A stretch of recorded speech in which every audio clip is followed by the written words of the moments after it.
চাওকচোন আমাৰ বাৰীত বীৰ জলকীয়া ইমান ডাঙৰ ডাঙৰ লাগিছে, গোটেই গছ ভৰি লাগিছে। এয়া চাওকচোন ইমান দীঘল, এয়া কিমান ডাঙৰ। আচাৰ থ'বলৈ যে কি মজা হ'ব ন। প্ৰতিটো ঘৰে ঘৰে চাগে জলকীয়া বিলাহী হৈছেগৈ।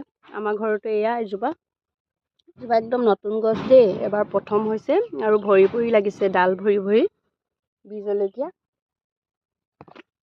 এয়া চাওকচোন ইমান ধুনীয়াকৈ দেখাত।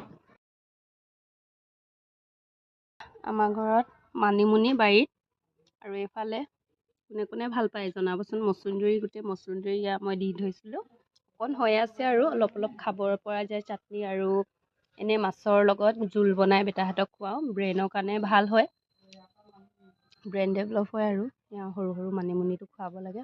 আৰু এজোপা সৰু জলকীয়া গছ, এয়া কণ জলকীয়া। আৰু এইফালে আমাৰ বেটা বাৰীতে কি কৰিছা, এজোপা দি থৈছোঁ, নাই হোৱা। আৰু এইফালে খিৰিকীৰ ওচৰত এয়া ফুল দি থৈছোঁ। ফুলটোৰ নাম কি হয় জনাবচোন দেই, কোনোবাই জানে যদি। মই এইটো দিছিলোঁহে, পাতৰ পৰা হৈছে, কি ধুনীয়া চাওকচোন চাবলৈ, একদম বেগুনীয়া ৰঙৰ, পাৰ্পল টাইপৰ হালকাকৈ আছে ৰংটো, দেখিবলৈ ধুনীয়া লাগে। এনেকৈ খিৰিকীতে লগাই থৈছোঁ আৰু হৈছে ভালেখিনি ভাগে ভাগে লগাই দিছিলোঁ।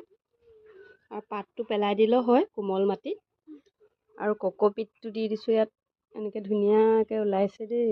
পাত দিয়া এইকেইটা ডাঙৰে হ'ল। এইজোপা ফুল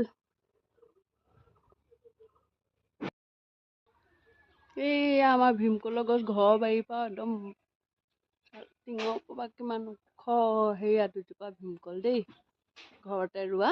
আমাৰ দেউতাই কাটিছে ভীমকলজোপা, ওপৰত নহ'লে টিঙৰ ওপৰলৈকে, ওপৰ পালেগৈতো ছালৰ, এইয়া ইমান ওপৰত আছে। মই বেটা আৰু মই চাই আছোঁ। এইয়া ককা ভীমকল কাটিছে দেই।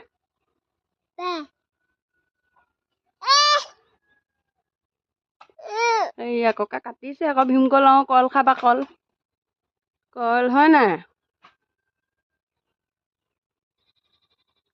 কল কাটিব দেই এতিয়া ককাই। টিঙৰ ওপৰত নপৰিব নি দাদা? দিগদাৰ নহ'ব?